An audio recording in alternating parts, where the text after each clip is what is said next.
The day you stop learning is the day you start dying.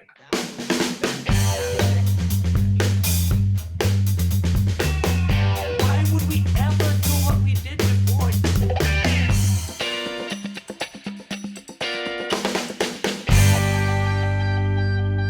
Hey everyone, I'm Travis Montague, founder and CEO of Holler, and this is Conversation Nation. I am joined with Rishad Tobaccowala, author of Restoring the Soul of Business, Staying Human in the Age of Data, and former Chief Growth Officer of Publicis. Rishad, welcome to the show. Thank you very much, Travis. It's great to be here. Rishad, so you're like a legend in the industry, so I'm like super stoked about this conversation. Why don't you take a second and give everybody a quick background on yourself? I grew up in India, got one job when I graduated from the University of Chicago, MBA. It was at a little agency called Leo Burnett. I thought I'd stay there for 2 or 3 years. I ended up basically working there for 38.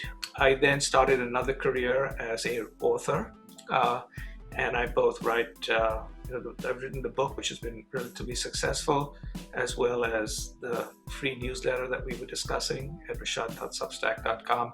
I advise folks, including still Publicis, and I work with a lot of startups. In looking at your content, you talk a lot about the great reinvention, right? So can you explain to our listeners what this concept is at a high level? So the great reinvention is the way I look at the world that we are entering now, hopefully, obviously in the Western world post-COVID. The underlying belief was there were 3 things that people were talking about when we got into this. One was that there was going to be a new normal. That was sort of one. The second was this basic belief that it was going to be short-term. And the third was we were then going to restart. And I basically said, number one, this is going to go on for at least a year. And when people change their behaviors and they go through a social, financial, emotional, and health crisis, they're going to be very different. And therefore, there is going to be no new normal. There's going to be the new strange. And finally, there's going to be no restarting. We're going to be starting again with a fresh sheet of paper. And I built that case because not only would people be different, society would be different, but we were also entering what I call the third connected age of technology. And the third connected age of technology is a combination of new ways to connect like voice and AR, faster ways of connecting 5G, connecting to quantum computing in the cloud, as well as data connecting to data, which is machine learning. And if you combine those with a major crisis, society changes and businesses change. And therefore, we need to think about how we are going to reinvent ourselves, our teams, and our companies. It's the new strange being driven by technology in unique ways, right? And how people have utilized technologies over the last year. Or is the new strange going to drive technology? I basically believe that lots of new technologies, lots of new platforms, lots of new ways of doing things, including what you have created in Holler, occur.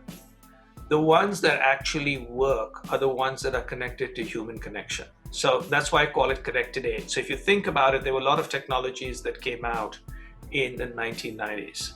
But the ones that took were the ones that allowed us to connect, to transact, and connect to discover. We call it Google and Amazon.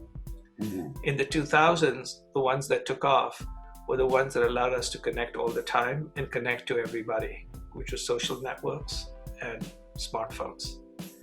We're now entering this third connected age. And to a great extent, what people want is how do I connect? How do I connect with friends? How do I connect as easily as possible? And how do I connect with behaviors that I'm already comfortable with and I align with?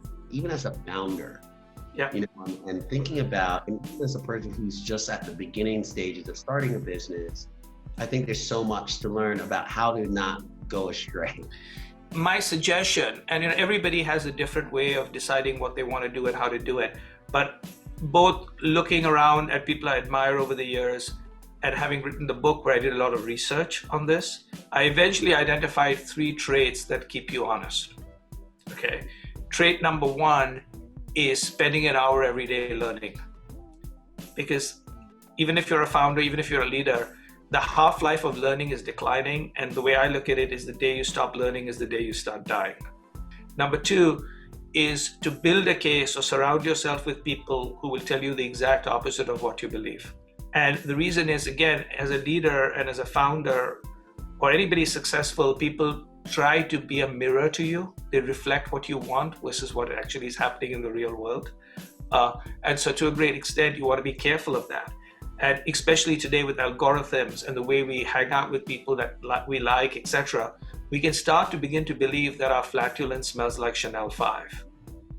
And the third is try to basically do new things in addition to learning new things and building a case to do new things. When new email systems came out, I was Rishad at gmail.com. So my stuff is, what are you doing this for? I said, I gotta learn because some of this may not work, but some of it will. But one day a client might, or a partner might, or a founder might, they might look at me and say, you don't do any of this shit. You just talk about it. Rishad, so there's two topics that I just want to hear what you have to say about Sure. it. So the first topic is the workplace. What do we believe the office like? What do we think that might look like?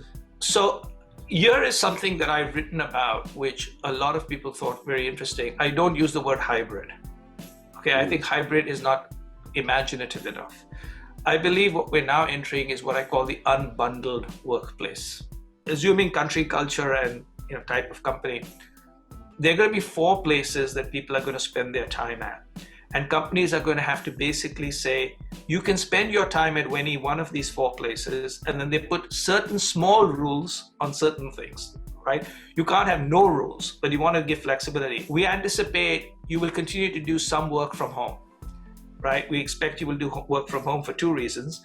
One is it may be more productive in some cases of what you're doing.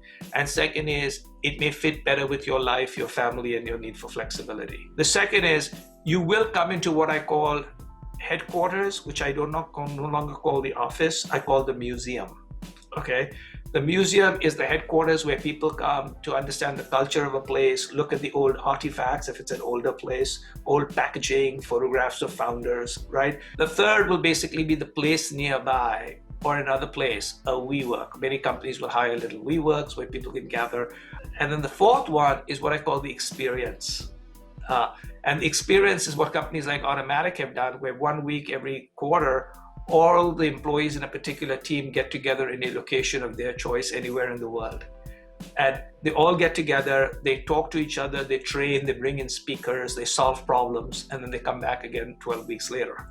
And that gives them the human connection, the human collaboration, the human thing that they need. And then you put certain little constraints, like it might be, hey, listen, we think that not 2 days a week, but 5 days a month, everyone needs to be together. Yeah. Okay, that allows the other 3 weeks you can decide how you want to spread yourself. And those 5 days together doesn't have to be at the museum. It can be at the experience, right? Yeah. It can be at the WeWork. But you will need, especially when you're younger in the career and a lot of other things, there's something to do with teams and people and growth and dynamics that are really important. But you don't need that in the office 2 days a week, 3 days a week, every week. You don't need that. So the whole idea is once you open it up, let people solve for it. And you'll have some very interesting thing in the unbundled workplace. So that's my belief. The last thing I have to ask you is about the privacy landscape. How do you think this kind of aggressive change around privacy standards is going to impact the advertising industry? It'll be very positive for the advertising industry because it'll do 2 or 3 things. One is it will make people think about people and their beliefs, and they will try to build back trust, because you cannot build brands without trust, right? The second is it will also make many marketers really think about how much data they collect, third-party data, but as importantly, why not think about both contextual as well as direct relationships? When someone tells me I don't care about privacy, I say, okay, that's fine. Think about this. You are not yourself when someone is looking. So in effect, you're basically telling me you don't care about being yourself. Ooh. And people stop. That's why it's so important.